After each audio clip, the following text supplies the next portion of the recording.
This is TechCrunch.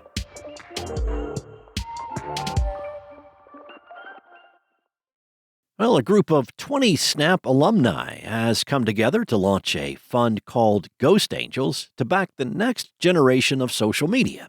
Now, the fund declined to disclose how much it has raised so far, but says it has backed at least 5 companies and plans to deploy the remaining capital within the next year into at least 15 companies. Max Rivera, who once led global partnerships at Snap, started the fund in 2025 to formalize the already growing Snap alumni angel investing community. Though Rivera runs the fund, there are around 20 other founder members and investors, including a small number of those still at Snap, alongside alumni like Alexandra Levitt, who ran Snap's corporate accelerator, and Will Wu, who was a founding member of Snap's product and design team.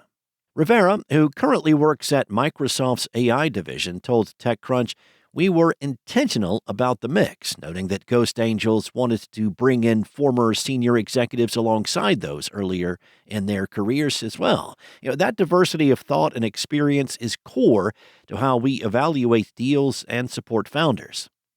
Now, a lot has changed since he first started at Snap nearly 10 years ago. Today, the people building companies have much leaner teams, while founders are launching fast and iterating in public. He said, "We're seeing experimentation of different monetization models beyond ads with subscriptions, token and usage-based, or even outcome-based. Founders are also more in the forefront, with founder-led GTM as a key pillar." At the same time, Molly DeWolf Swenson, co-founder and CEO of Ghost Angels portfolio company Mosey, said that the Snap alumni network is full of brilliant, influential people who inherently understand the problem space that we're playing in. Naturally, the fund is focused on investing in pre-seed to seed AI startups that are building in social media and consumer. Rivera said one of the biggest trends he has noticed about the next generation of social media is how social and media have actually split. The idea of what consumers know as social media today is a platform that relies heavily on ads with an algorithm driving content and recommendations. Rivera said a lot of people are disillusioned with that relative to the original promise of connecting people in your life.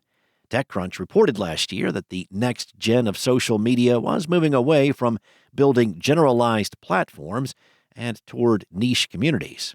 He continued that on the social side, we're backing founders that are applying AI in creative ways to finally deliver on that original promise. On the media side, we're backing AI native formats and generative creative tools across different media types, from music to gaming, sports, and fashion, that are dramatically lowering the barrier to creation and distribution. Mach Industries, the 3-year-old defense tech startup run by 22-year-old founder and CEO Ethan Thornton, has raised a $300 million Series C at a $1.8 billion valuation. That's according to a company announcement on Monday. The raise nearly quadruples the valuation of the company in a year. In June of last year, Mach raised $100 million at a $470 million valuation. Other investors include Bedrock Capital, Sequoia Capital, and Khosla Ventures. The round was led by deep tech fund Infinite Capital and Ribbit Capital, known for fintech and lately in hot deals everywhere, from AI coding startups like Cognition to neo-clouds like Crusoe. Since building autonomous weapons is a capital-intensive industry, Thornton began actively fundraising a couple of months ago, and he quickly discovered that the round would be popular with investors. He said, "We went out to raise $200 million, and we were extremely oversubscribed at $200 and happy with the price, so we decided to push up to $300. We're still oversubscribed at the $300 mark." Founded back in 2023, Mach and its growth have been a wild ride for Thornton, who famously dropped out of MIT at 19 to start the company. VC enthusiasm is high for a few reasons. Other than AI, defense tech is a hot area for investment right now, as newfangled autonomous weapons and drone defense systems prove themselves in battle in Ukraine. Mach has also become prolific in its short time. The Huntington Beach, California-based company now has 5 autonomous vehicles in development There's Viper, a jet-powered vertical takeoff vehicle, Glide, a high-altitude glider capable of launching weapons, Stratos, an airborne surveillance platform, Dart, a low-cost counter-drone interceptor, and Pike, intended for launching long-range munitions. Production is expected to begin next year on at least 3 of these systems. Plus, just this week, it won a Department of Defense contract to create a new 6th vehicle that the startup has never discussed publicly. The contract is from the Defense Innovation Unit to develop the Navy's new runway-independent strike aircraft, as the startup describes it. Now, this will be for a very large aircraft, Thornton says, that could have applications in the commercial industry as well. It has also grown from about a dozen employees in its first year to about 350 employees today. It has a 115,000 square foot manufacturing facility in Huntington Beach and design and production facilities in a number of other locations. Thornton said that by the end of this year, they will have brought on 4 new production facilities. But another reason that VCs are writing big checks is that last month Mach orchestrated an industry coup when it acquired solid rocket motor startup Exquadrum in a $50 million cash and equity deal. It beat out upward of 8 other potential buyers. Now, there is an acute shortage of solid rocket motors as drones create unprecedented demand in a market controlled by 2 of the major prime defense contractors, Aerojet Rocketdyne and Northrop Grumman.